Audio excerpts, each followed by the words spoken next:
Hey, this is Elizabeth Potts-Weinstein, and you're watching a video called Resistance is Not Futile.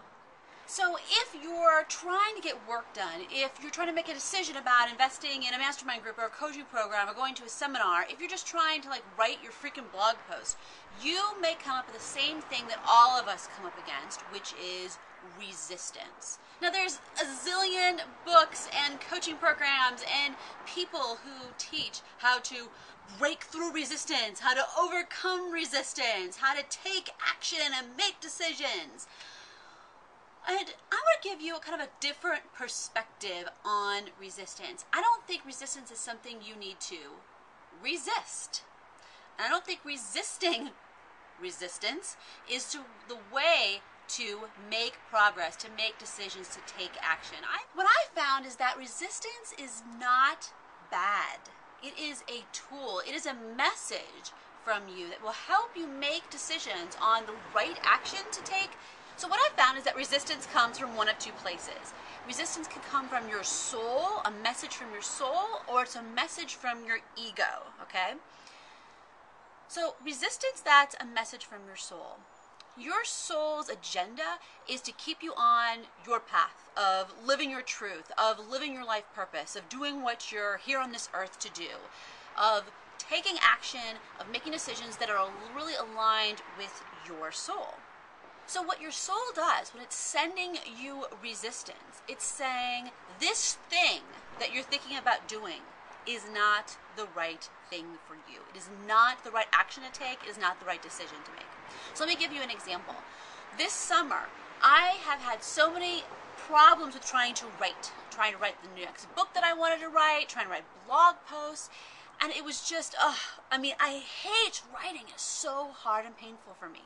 I thought that I had to do it because, I'm an author, right? I'm a blog person. I'm supposed to be writing all this stuff. And that's it. I'm supposed to be. Anytime you're thinking you're supposed to do something and you're resisting it, that's probably your soul saying, actually, dude, you're not supposed to be doing it. So sometimes the resistance, though, isn't coming from your soul. It's coming from your ego. So your ego's agenda is to protect you, to keep you from harm, to keep you from getting eaten by saber-toothed tigers, okay? It's resisting something that actually probably is part of your life purpose, but it's something that will make you uncomfortable, where you're taking a risk, something that's scary, something that is bigger than what you have been doing. That is when your ego sends you resistance. So let me give you an example of resistance that came from my ego this summer. So in June, I woke up at 5:30 in the morning with the idea for the Live Your Truth project, where I wanted to interview all these entrepreneurs, and it's something that I ended up doing. It was an amazing, amazing, powerful thing that totally is aligned to my life purpose and who I am and what I'm doing and living my truth. When I got that idea, it was immediately scary for me, and I immediately started resisting it. And how it manifested itself was asking people for interviews. So here's the thing. How do you tell if that resistance is from your soul? It's actually giving you a message that you shouldn't be doing it? Or is that a resistance from your ego, which is telling you that's the exact thing you should be doing? Okay?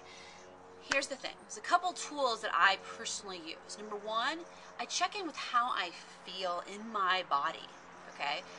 When I'm thinking about that action to take, or that thing to do, or that program to invest in, or whatever it is, think to myself, is it something that makes me feel yucky and icky, that other people are telling me to do? It's coming from outside and it's being forced on me and I don't want to do it?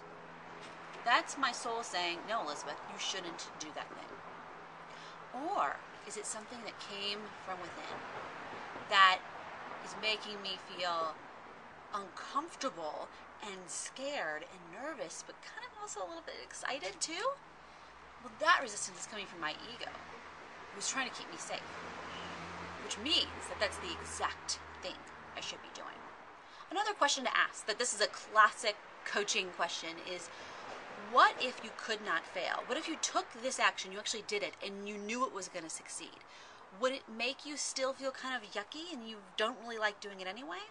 Well, then that resistance is coming from your soul. You shouldn't be doing that action. Or if you knew you couldn't fail and you just are so excited and think it would be the coolest thing that ever happened, then that resistance is coming from your ego. And so, you don't have to listen to it. Take that action anyway. And again, this is Elizabeth Potts Weinstein. If you have any comments, questions, feedback, please leave a message below. Send me an @reply on Twitter. Send me an email. I look forward to hearing from you.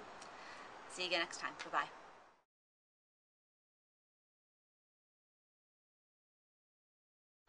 Another way this applies is this whole idea of you need to sign up for a 5 or 6 figure high-end mastermind or coaching program to send a message to the universe that you're ready to step up to the next level. So many of these things are pitched out of fear. It may be that one of those programs is aligned to your purpose, and that's going to be the thing that will make a difference for you. But it's not necessarily true. You don't have to do one of those programs, send the message to the universe. And if you're making a decision on investing in one of those things out of fear, or that it's going to magically save you from the outside coming in, then you're not sending that message to the universe that you're ready to step up. You're sending a message to the universe that you're waiting for someone to save you. Okay? You want to make a decision. Is this program, is this action that you're going to take aligned to your purpose? Or is it what someone else thinks you should do?